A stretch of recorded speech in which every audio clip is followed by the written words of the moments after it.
ನಿರಂತರ ಅಭ್ಯಾಸದಿಂದ ಉತ್ತಮ ಅಂಕ ಗಳಿಸಲು ಸಾಧ್ಯ. ಡಿಡಿಪಿಐ ಮಕ್ಕಳ ಬೌದ್ಧಿಕ ಶಕ್ತಿ ವೃದ್ಧಿಗೆ ಪೂರಕವಾದ ವಾತಾವರಣವನ್ನು ನಿರ್ಮಿಸಲು ರಸಪ್ರಶ್ನೆ, ಗುಂಪು ಅಧ್ಯಯನ, ವಸ್ತು ಪ್ರದರ್ಶನ, ಗ್ರಂಥಾಲಯ ಓದು ಸೇರಿದಂತೆ ಅನೇಕ ಚಟುವಟಿಕೆಗಳಲ್ಲಿ ನಿರಂತರವಾಗಿ ತೊಡಗುವುದರಿಂದ ಪರೀಕ್ಷೆಯಲ್ಲಿ ಉತ್ತಮ ಅಂಕಗಳನ್ನು ಗಳಿಸಲು ಸಾಧ್ಯ ಎಂದು ರಾಯಚೂರು ಡಿಡಿಪಿಐ ಕೆಬಿ ಬಡಿಗೇರ್ ಹೇಳಿದರು. ಅವರು ರಾಯಚೂರು ಜಿಲ್ಲೆಯ ಲಿಂಗಸಗೂರು ತಾಲೂಕಿನ ಗೌಡೂರು ಹಾಗೂ ಕೋಟಾ ಗ್ರಾಮದ 2 ಸರ್ಕಾರಿ ಪ್ರೌಢಶಾಲೆಗೆ ಶುಕ್ರವಾರ ಭೇಟಿ ನೀಡಿ ಮಾತನಾಡಿ ಎಸ್ಎಸ್ಎಲ್ಸಿ ಪರೀಕ್ಷೆಯನ್ನ ಎದುರಿಸುವ ಮತ್ತು ಸಿದ್ಧತೆಯನ್ನ ಕುರಿತು ವಿದ್ಯಾರ್ಥಿಗಳೊಂದಿಗೆ ಸುದೀರ್ಘವಾಗಿ ಚರ್ಚಿಸುವುದರೊಂದಿಗೆ ಸಮಗ್ರ ಮಾಹಿತಿ ನೀಡಿದರು.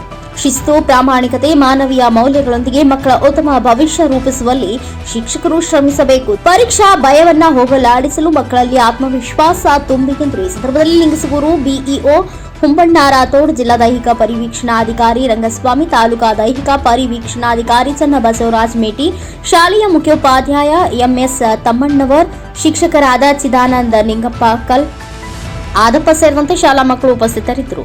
Anand Turvihal, NKS TV 4 news, Lingasugur.